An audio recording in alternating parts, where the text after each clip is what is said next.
est un accompagnement et qui suit en fait un objectif thérapeutique individualisé de la personne. Les séances peuvent être individuelles ou collectives. Dans le cadre de l'ADAPI, il y a eu une intervention sur un trimestre qui a été des séances plutôt collectives et en lien avec le milieu professionnel. Donc à partir des centres d'intérêt de la personne, donc c'est individualisé, en fait l'art thérapeute propose des techniques pour travailler suivant l'objectif individuel et thérapeutique. C'est ce qu'on appelle en fait le processus créatif, c'est-à-dire que la personne va se mettre en mouvement, elle va travailler ses sens, elle va travailler des émotions, elle va travailler avec le corps, les mains, et en fait ce processus créatif permet à la personne de créer, d'être dans l'imagination, d'élaborer une idée, de construire, de s'exprimer différemment en fait que les mots. En art-thérapie, on utilise l'écriture et l'écriture notamment avec des jeunes et des ados, des jeunes adultes, on va utiliser les mangas, la BD, plus classiquement l'écriture. Au niveau des techniques, on utilise aussi les arts plastiques, ce qui va être acrylique, aquarelle, pastel, les encres. On utilise également l'argile qui a la possibilité aussi de construire en 3 dimensions. Il y a aussi le chant, le théâtre, on va parler aussi de musique. Et l'objectif, c'est vraiment de travailler sur la sensorialité et donc le toucher, le visuel. Voilà, c'est explorer en fait toute la partie sensorielle. Les objectifs sont individualisés, sont propres à chacun, suivant en fait aussi leur objectif d'insertion professionnelle. Ils sont discutés et validés en tout début de séance.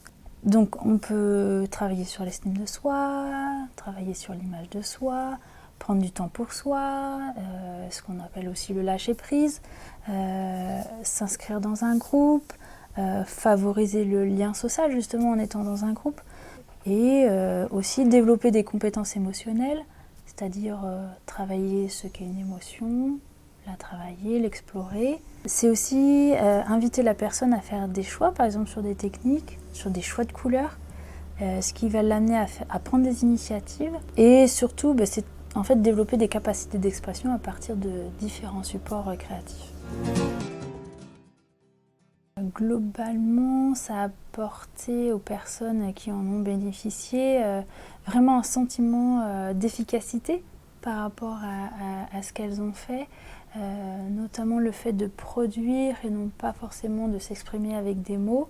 Et puis de voir aussi l'évolution, on part d'un objectif de départ, la personne réalise les séances, il y a aussi les auto-évaluations, donc la personne également se positionne.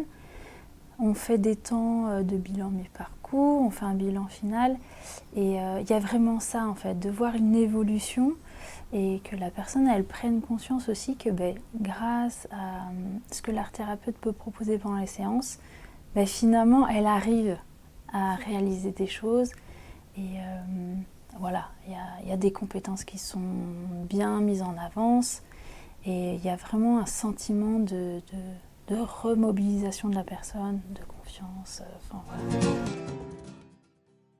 Ce qui est intéressant, c'est que justement le lien avec l'insertion professionnelle, les compétences qui vont être mises en évidence lors de ces séances-là, on peut parler de transférabilité de compétences.